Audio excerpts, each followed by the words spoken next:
Dark Souls emerged into the gaming world in 2011, crafted by FromSoftware and published by Namco Bandai Games. It's the kind of game that tests your skills, patience, and sanity all at once. But beneath its challenging exterior lies a rich and compelling universe that beckons players to explore its depths and uncover its secrets. Join us as we unravel the epic saga of Dark Souls, where death is just another step towards greatness or madness.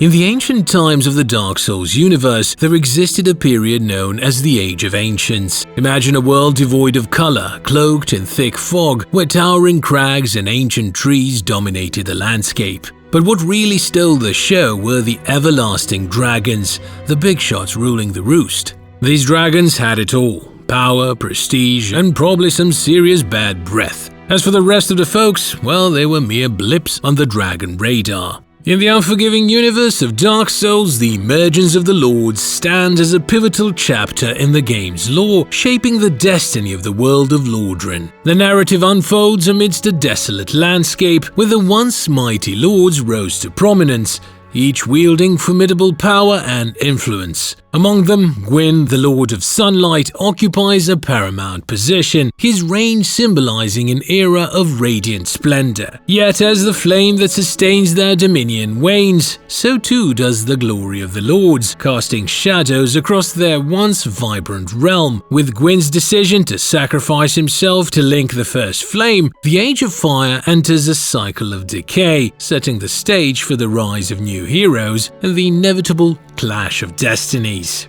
As players traverse the forsaken lands of Lordran, they encounter remnants of the Lord's legacy scattered amidst the ruins. From the imposing citadel of Anor Londo to the depths of the catacombs, echoes of their reign resound through every crumbling stone and dilapidated structure. The fabled Lord Vessel, a relic of immense power, becomes the focal point of the player's journey, guiding them towards the fate of the Lords and the fate of the world itself. Through harrowing battles with grotesque abominations and enigmatic beings, players uncover the intricate tapestry of Lordran's history, piecing together the events that led to the rise and fall of its mighty rulers. Ultimately, the ascent of the Lords in Dark Souls 1 serves not only as a backdrop to the player's quest, but as a testament to the cyclical nature of power and the eternal struggle between light and darkness in this hauntingly beautiful yet treacherous realm. The Lord's hubris blinded them to the consequences of their actions, and their once majestic kingdom became a shadow of its former self,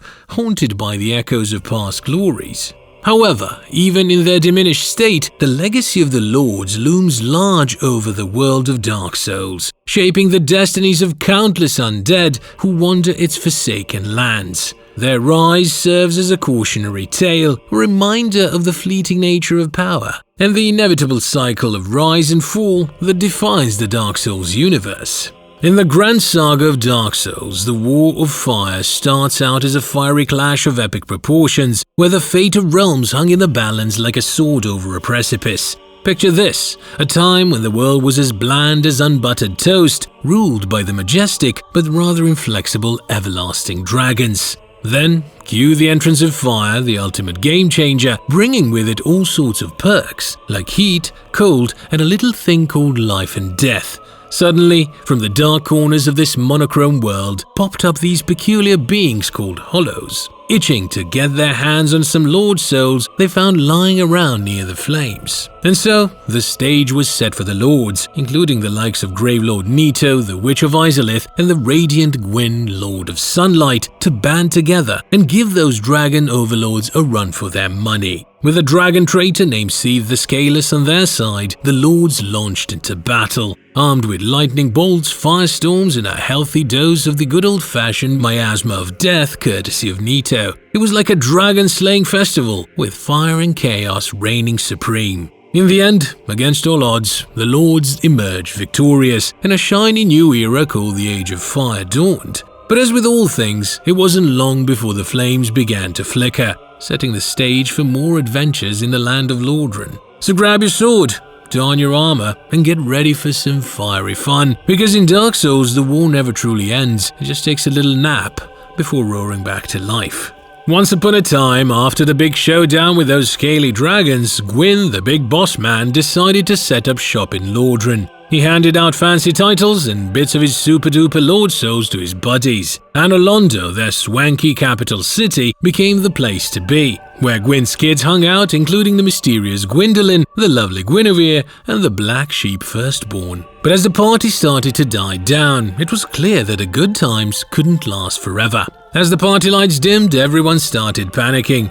The Witch of Izalith, bless her heart, thought she could jumpstart the whole shindig with a DIY flame project. Well, that didn't go too well. Instead of a cozy campfire, she ended up with a chaotic inferno, turning herself and her crew into some seriously scary demons. Gwyn, seeing the writing on the wall, decided to go out with a bang. He sacrificed himself, hitching his soul to the dwindling flame to keep the party going a little longer, even if it was on life support. Gwyn, once the radiant Lord of Sunlight, made a grand sacrifice to stave off the encroaching darkness that threatened Lordran. With valor in his heart and determination in his stride, he marched towards the kiln of the first flame, where he offered himself as kindling to prolong the Age of Fire. Alas, his noble act came at a grievous cost. As the flames consumed him, Gwyn's majestic form waned, leaving behind naught but a hollow shell, forever entombed within the flickering embers. His loyal black knights, once mighty guardians of the realm, now roam the land as charred spectres, haunted by memories of their former glory. Though this sacrifice bought Lordran precious time, it also marked the beginning of a slow decline. In the twilight of the Age of Fire, darkness seeped into the very heart of Lordran, breeding corruption and despair. The once proud four kings of New Londo, seduced by the whispers of the abyss, succumbed to its allure, plunging their realm into eternal darkness. Meanwhile, Seath the Scaleless, driven by an insatiable thirst for knowledge, delved deeper into forbidden sorceries, his mind unraveling with each new revelation. As the flame of hope dimmed, Lordran's once glorious cities crumbled beneath the weight of their own history, becoming little more than haunted ruins.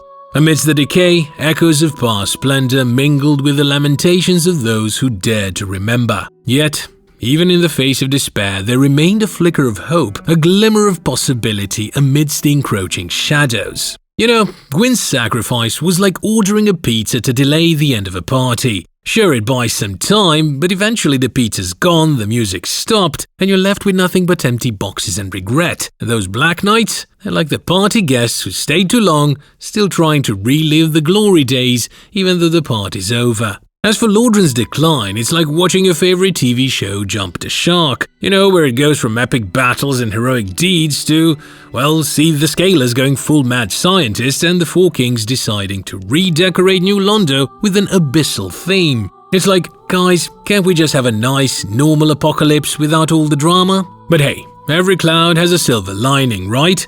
Even in the darkest depths of Lordran, there's still a glimmer of hope, a chance for someone to step up and be the hero the world needs. So grab your Estus flask, sharpen your sword, and let's go save the day. Dark Souls Part 1 is more than just a game. It's an odyssey through a world steeped in mystery, lore, and tragedy. From its humble beginnings in the Age of Ancients to the twilight of the Age of Fire, the journey of the chosen undead is a testament to the resilience of the human spirit in the face of insurmountable odds. As players delve into the depths of Lordran, they'll uncover the truth behind its legends, confront its darkest secrets, and ultimately decide the fate of its inhabitants. So take up your sword, brave adventurer, for in the land of Lordran, only the strong survive, and only the brave can shape their destiny.